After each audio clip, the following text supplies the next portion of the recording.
देखिए, ये तो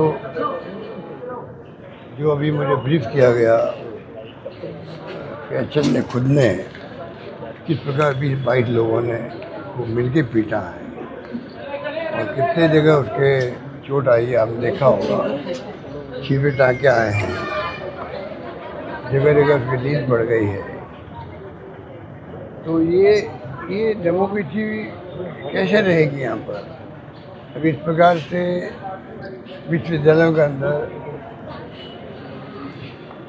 अब इस प्रकार की शस्त्र पूजा करेंगे लोग, तो विरोध करना हमारा फर्ज बनता है विपक्ष के अंदर।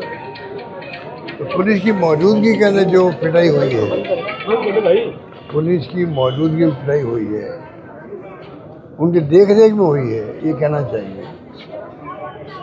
और जिस प्रकार पुलिस ने खुद ने गाड़ियाँ तोड़ी है, मैंने खुद ने देखा वीडियो, मैंने ट्विटर पे डाला उसको, एक्स के अंदर, किस प्रकार पुलिस वाले एनएचयू कार्यकर्ताओं को गाड़ी में तोड़ रहे हैं और जो पिटाई करी है कि उनके पास डंडे होते हैं, आरएसएस के पास डंडे होते हैं। और जिस प्रकार की मुझे वर्णन किया गया है, वो डंडे कोई इसमें से लेके आए होंगे, ऐसा लगता है मुझे। और उसी प्रकार से पिटाई की गई है। उनको मालूम था कि विरोध करेंगे और उसी रूप में पिटाई देख रेख में हुई है, पुलिस की देख रेख में। और मैंने खुद ने बात की पुलिस कमिश्नर से, उन्होंने खुद ने कहा कि हम इनको दिखवा रहे हैं और कल 24 घंटे होते हैं, क्योंकि पहले इनको पेश करना था। कल शाम तक पेश नहीं किया।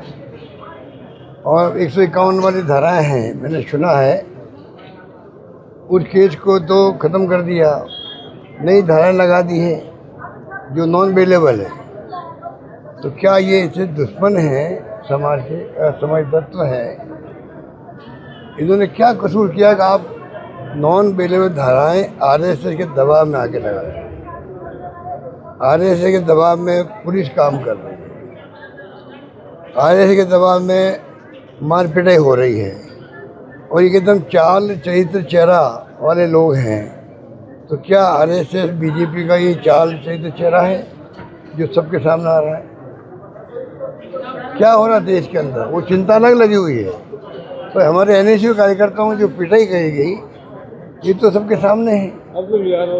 तो जिस प्रकार से गुंडागिर्दी हो रही है और पुलिस कमिश्नर भी कुछ नहीं कर पा रहे हैं, लगता मुझे कि वो दबाव में काम कर रहे हैं। वो अच्छे ऑफिसर माने जाते हैं, मिस्टर बीजू जॉर्ज, अच्छे ऑफिसर में उनका नाम आता है।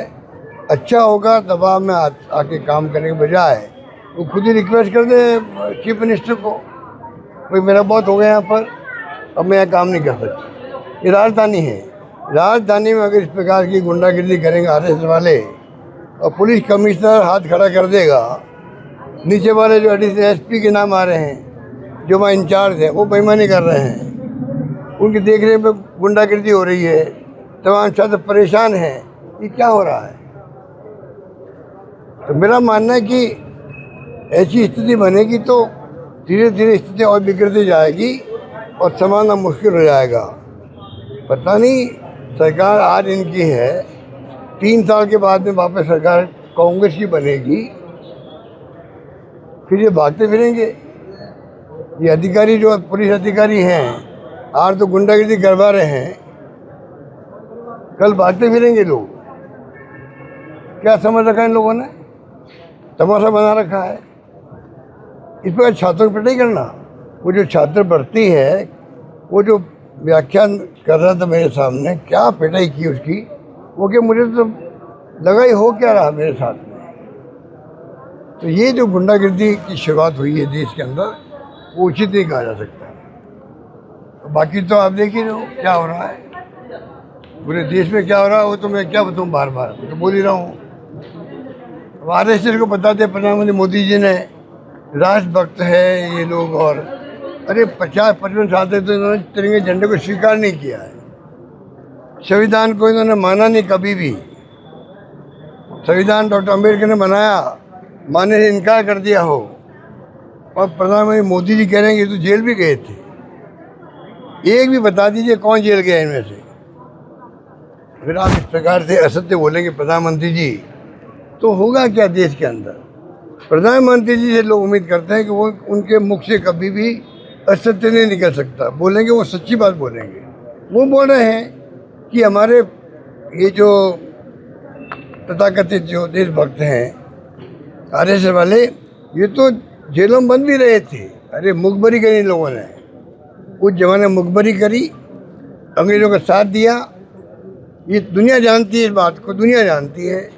और इतनी हिम्मत देखी, मैं तो प्रधानमंत्री मोदी जी की हिम्मत को दाद दूंगा, जो इतना कहने हिम्मत भी कर ले, ये तो देशभक्त भी है। इन्होंने तो फ्रीडम मूवमेंट में भाग लिया और इन्होंने जेलों की हवा भी खाई थी। कमाल है, क्या हो रहा देश के अंदर, किस दिशा में जा रहा है इलेक्शन कमीशन का, क्या काम कर रहा देख रहे हो आप लोग। देखो चाइना और रशिया में चुनाव होते हैं ना, चुनाव आयोग वहाँ भी है, पर चुनाव एक तरफा एक पार्टी जीत के आती है वहाँ पर। क्या हम उस दिशा में जा रहे हैं? ये पूरे देशवासियों के लिए, प्रदेशवासियों की चिंता का विषय होना चाहिए और नई पीढ़ी के लिए विशेष होना चाहिए। भविष्य उनका है, फ्यूचर किनका है? नई पीढ़ी का है। अगर ये हरकतें होगी ऐसी, हम चुप रहेंगे, तो आप देख लीजिए कि आने वाले वक्त के हौसले बढ़ेंगे और पिटाई होगी, मारपीट होगी, गुंडागिर्दी होगी, खून खराबा होगा। ये इनका विश्वास हिंसा में है, हमारा विश्वास अहिंसा में है। महात्मा गांधी ने जो हमें सिखाया है, अहिंसा और शांति से बात करना, उस रास्ते में हम चलना चाहते हैं। और ये सत्ता में होने के बावजूद भी, सत्ता में ये लोग हैं, घमंड इनको है, उल्टा होना चाहिए। सत्ता में जो है उनको विद ह्यूमिलिटी, विद नम्रता के साथ में पेश आना चाहिए।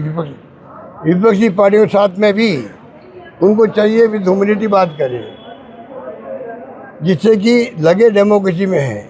अगर डेमोक्रेसी में विपक्षी पार्टी विरोध नहीं करेगी, फिर डेमोक्रेसी कहाँ रहेगी?